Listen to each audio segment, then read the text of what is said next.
The points -5, -2, and 4, 7 lie on the same line. If the line were extended, would it pass through the point -100, -103? Explain how you know. Well, remember the y-coordinate, the second coordinate, is always 3 more, because 7 is 3 more than 4, and -2 is 3 more than -5. On a number line, if we're at -5 and we add 3, we'll get to -2. So our answer is no. Y is always 3 more than x, and -103 is 3 less, not 3 more than -100. Now use x and y to write the equation of the line. So the equation of the line will tell us, if we know the x-coordinate, how we can find out the y-coordinate, or if we know the y-coordinate, how we can find out the x-coordinate. So we could have y equals x plus 3, because if we know the x-coordinate, the y-coordinate will always be 3 more. 7 is 3 more than 4, -2 is 3 more than -5. Or we could have x equals y minus 3, because if we know the y-coordinate, we can subtract 3 to find the x-coordinate. This chart gives the cost of showing advertisements on television at different times. An advertisement lasts 25 seconds. Use the graph to estimate how much cheaper it is to show in the daytime compared with the evening. So 25 seconds will be between 20 and 30 seconds, so we can draw a line up from this point here. Now in the daytime, if we look across, we can see that that's between 500 and 600 pounds, so 550, and in the evening we can see that that's 1,100 pounds. Now we want to know how much cheaper, so we need to find the difference, and 1,100 minus 550 is 550 pounds. Now, an advertisement was shown in the daytime and again in the evening. The total cost was 1,200 pounds. How long was the advertisement in seconds? Well, if we draw up a line from this point here, we can see that the cost for the daytime is 400 and the cost for the evening is 800, and 400 plus 800 gives a total cost of 1,200. And we can see that this point is halfway between 10 and 20, so that's 15 seconds. If we have more than 15 seconds, the cost will be more than 1,200, and if it's less than 15 seconds, the cost will be less than 1,200. So we need 15 seconds. This graph shows the number of people living in a town. How many people lived in the town in 1985? So 1985 will be in the middle of 1980 and 1990. So we can draw a line up and then across. So how many people is this? Well, from our chart we can see that to get from 0 to 20,000 we have 1, 2, 3, 4 lines, and 20,000, so the difference divided by 4, so the number of jumps is 5,000.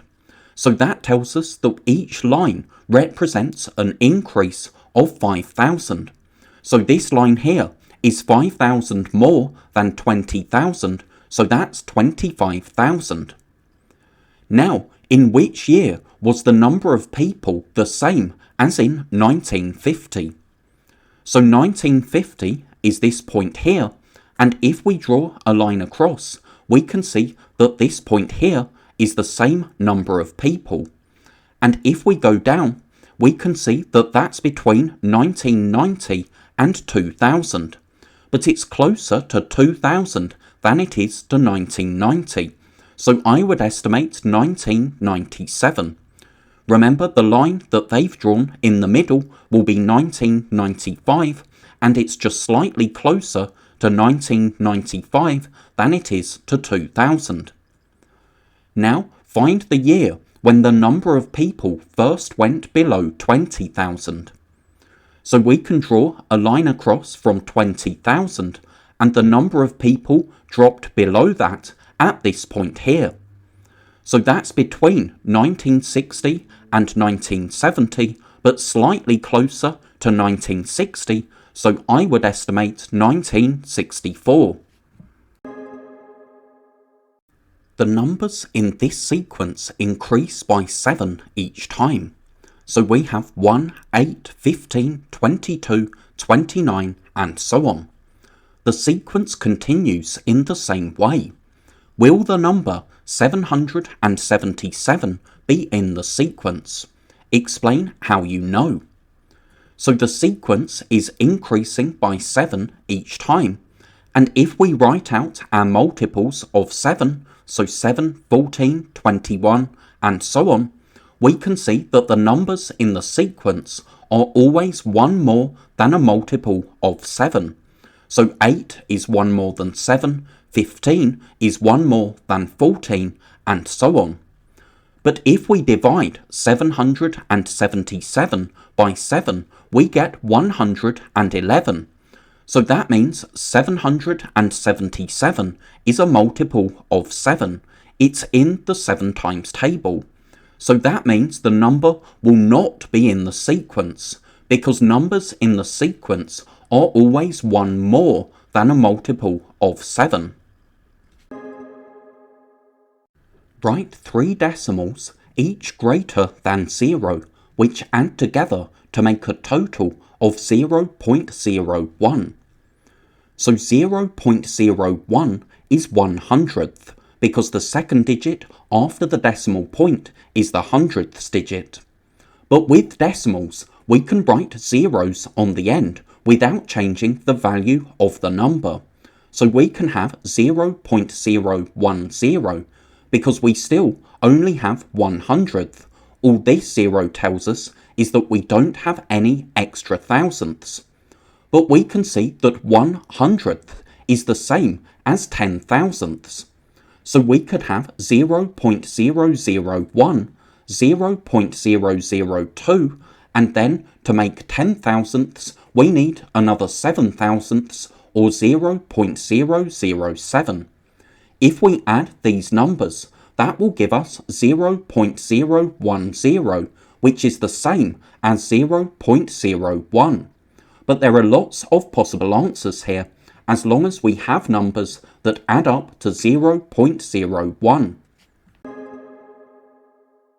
How many boxes of 40 matches can be filled from 2,688 matches? So we need to divide 2,688 by 40.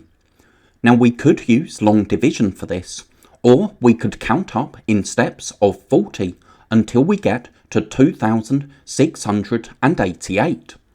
So one box contains 40 matches, which means if we multiply by 10, 10 boxes will contain 400.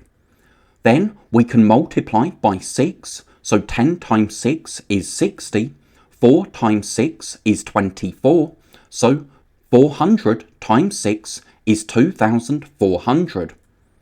Now 7 boxes, 7 times 40 will be 280, because 4 times 7 is 28. So if we add another 7 boxes, so add 280, that will take us to 2,680. So take us very close to 2,688. Now if we add another box, so another 40 matches, that would be 2,720.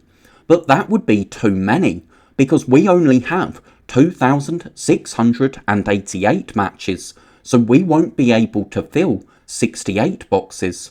But we will be able to fill 67 boxes. So I find that sometimes it's easier to divide just by counting up. You could use long division for this question, or you could even use short division. So 268 divided by 40 will be 6 remainder 28, because 6 times 40 is 240, and then 268 is 28 more than that. And then 288 divided by 40 will be 7 remainder 8. So 7 times 40 is 280, and then we need 8 more to get to 288. So that tells us that we'll be able to fill 67 boxes, and then we'll have 8 matches left over.